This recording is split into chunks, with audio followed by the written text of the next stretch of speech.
ओम शांति। हम जब से ईश्वरीय मार्ग पर आए, भगवान से हमारा नाता हुआ, सत्य ज्ञान प्राप्त हुआ और सत्य की राह पर हम आगे बढ़े, लक्ष्य मिला।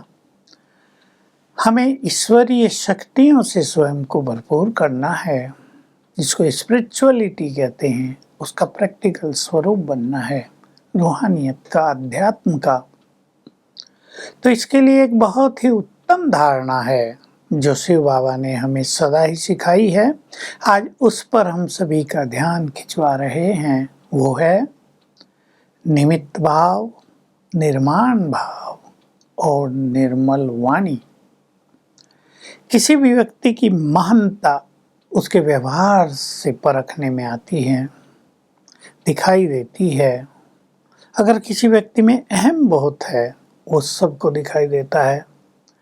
कोई व्यक्ति बहुत निमित्त भाव में रहता है, वो भी सबको दिखाई देता है। पहली चर्चा हम कर रहे हैं निमित्त भाव पर। हम अपने को निमित्त समझें। इसका अर्थ है कि हमारे द्वारा स्वयं शिव बाबा, स्वयं भगवान ये दिव्य कार्य करा रहे हैं। हम कोई बहुत अच्छा भाषण करके आते हैं, हमें ये एहसास रहे, केवल मान्यता नहीं, रियलाइजेशन हो कि शिव बाबा ने अपना ज्ञान देकर, विवेक देकर, शक्तियाँ देकर हमसे ये कार्य कराया। कहीं हमें बहुत सफलता मिली है, हम ये संकल्प करें, बाबा के वरदानों से, उनकी शक्तियों से हमने ये सफलता पाई है। अगर ये आ जाए, मैंने किया, मेरे इस गुण के कारण यहाँ मुझे सफलता मिली, मैं बहुत अच्छा मनन करता हूँ, करती हूँ, इसलिए मुझे भाषण में बहुत सफलता मिली, सबने बहुत वाह की, तो ये ईगो की निशानी हो गई। देखिए, हम कहीं बहुत अच्छा भाषण करें तो वाह तो मिलेगी ही, लेकिन हमें ये नहीं भूलना चाहिए कि ये वाह दिलाने वाला कौन है। अगर हमें ये स्मृति रहती है तो उसकी शक्तियों का, उसके वरदानों का, उसके आशीर्वाद का हमें बहुत अच्छा अनुभव होता है। अहम आया तो समझ लें बाबा हमसे हट गया। बस ये इम्पोर्टेंट बात हमें याद रखनी है। इसलिए निमित्त भाव अपना लें। आप चाहे सेंटर चलाते हैं, निमित्त भाव रखें। जो कुछ आ रहा है वो बाबा दे रहा है, उसके ही कार्यों के लिए है।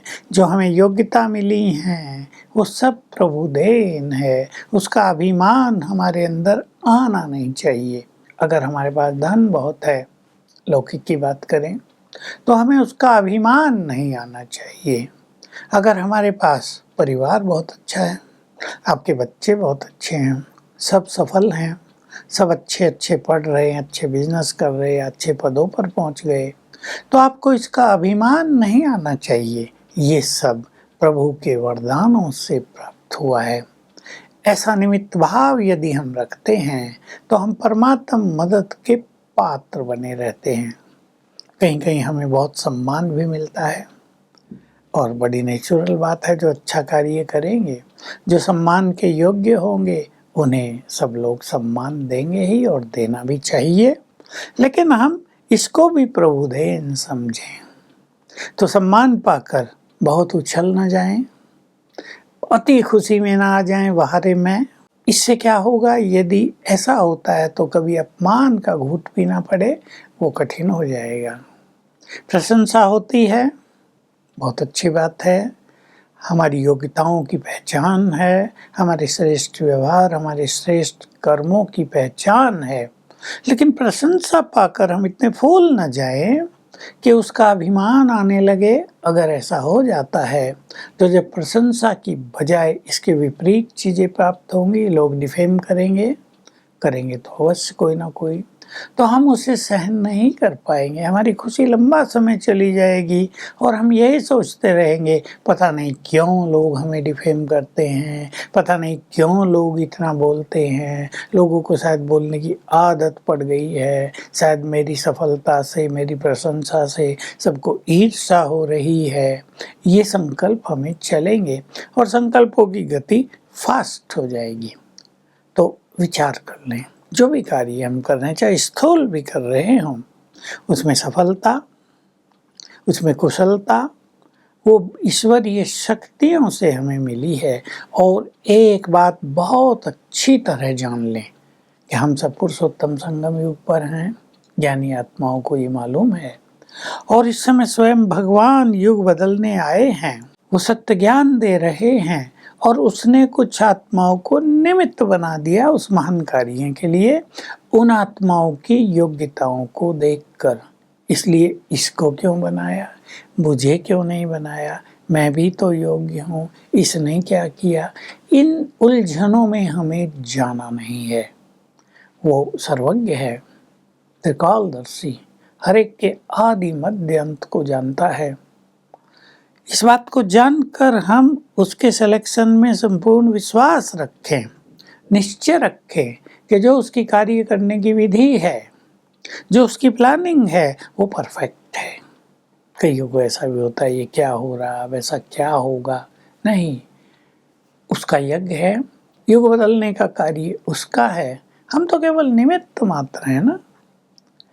उसकी क्या प्लानिंग है, उसके मन में क्या है, ये सब तो नहीं जान सकते, महान योगी ही ये जान सकते हैं केवल। तो अपने को बहुत सहज भाव में स्थित करें, निमित्त भाव धारण कर लें, और याद रखें जितना हमारे पास निमित्त भाव होगा, बाबा हमें उतना ही यूज करेगा। और अगर हम में अहम भाव आ गया तो समझ लें हमारे सिर के ऊपर हमने एक बड़ी दीवार बना दी है। तो ईश्वरीय शक्तियाँ, उसकी दुआएं, उसके वरदान हम तक पहुँच नहीं पाएंगे। निमित्त भाव, गीता पढ़ें आप, अर्जुन को यही तो कहा कई बार, तुम निमित्त हो जाओ, पीछे तो मैं हूँ ना। और ये जो महाभारत की गुह्यता को जानते हैं, वो जानते हैं कि अर्जुन की सामर्थ्य से युद्ध नहीं जीता जा सकता था। श्री कृष्ण उसके साथ हैं, उनकी शक्तियाँ उनके साथ है, उनका विवेक उनके साथ है, उनका देवत्व उनके साथ है।